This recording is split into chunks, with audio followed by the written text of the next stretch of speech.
Welcome to an episode of Barman Cyrus, and this way I decided to take a look at the Lawless Frontier, another low-budget John Wayne movie I meant to cover, last month. And this one manages to be even worse than Texas Terror, because it has terrible editing, and scenes that exist just to be padding. A good example of this is the opening scene, where we see the villain of the movie, Xanty, half white, half Apache, that plays himself off as a Mexican when he meets people. Yeah, it's weird. I'm not going to try and figure out why he does that. It's criminal mastermind stuff. I wouldn't be able to understand it, obviously. It's too high IQ play for me. It's like he's playing 5D chess, and I'm trying to just play checkers. So, yeah, don't try and figure that out. But we start out with an opening where he kills Tobin's family while he's wrestling some cattle from them. And I'm not sure why this scene exists.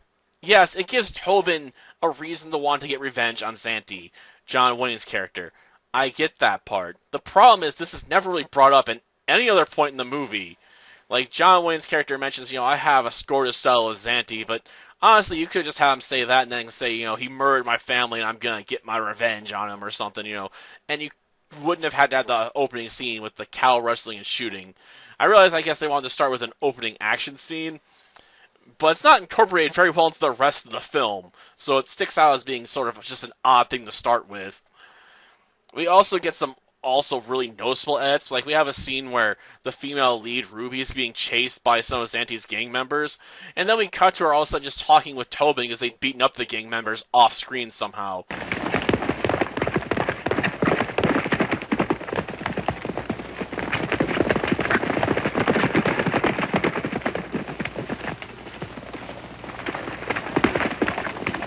Someone to take care of you. It seems to me you're doing very well. Like, we don't get to see anything. Like, I guess they lost that footage or something. They just decided to chop with a hacksaw to the film about and just, hope no one really called them out on it. But, yeah, it's one of those weird ads. Like, am I missing part of the film here? I mean, I guess there's been a lot of copies of this film, and because it fell, I guess, in the public domain or something. So maybe this is a copy that's just missing, like, a good 10, 15 minutes of footage for all I know. And that's why this is so weird. I mean, it's the only explanation I can think of that makes any sense, that they took, an inferior copy and threw it onto this DVD collection. Though maybe it's one of the better copies. Another problem I have with this film is that we have a scene where John Wayne's character, rides down like a drainage ditch in the desert. Yeah. To try and catch up to the villain that's riding on horseback. It's just really stupid and doesn't make any sense because, it's the desert.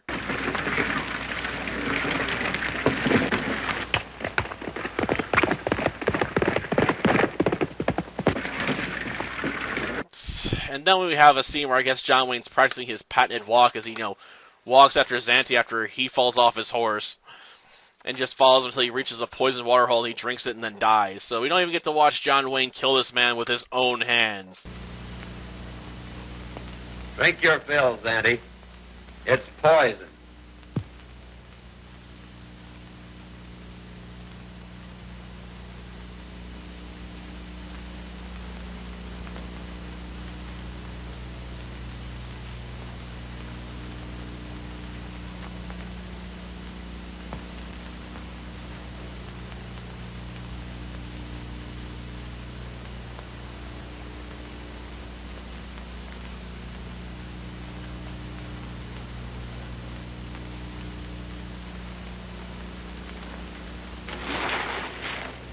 And of course, the movie also features a really incompetent sheriff that expects Tobin, to be working for Xanty because reasons, I guess. Like, I don't understand the sheriff's reasoning.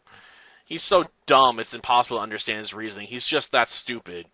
He's like Philip from Overlord, he's so dumb. He's just unpredictable. It's amazing, I guess, maybe, for some people.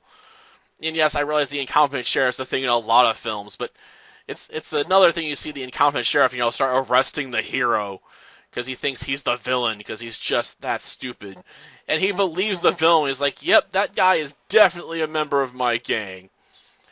While he's all smug and smiling about it, making it obvious that, he's lying. But the sheriff can't see through because he's got the IQ of a freaking boulder, I guess.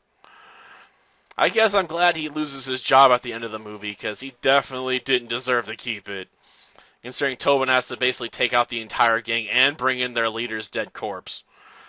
I'm guessing he got the reward money, and the sheriff's just like, well, you escaped on my watch twice, so I guess I gotta retire. You're damn right you did. But yeah, there's just things about this film that just make it very unwatchable for me. The editing, scenes that exist to be padding, a sheriff that's so dumb it's unbelievable. The drainage ditch scene, which I can't believe is even in there. Like, why? Like, no, seriously, why? It bugs me that much. I have to ask it multiple times. It's just that out of place.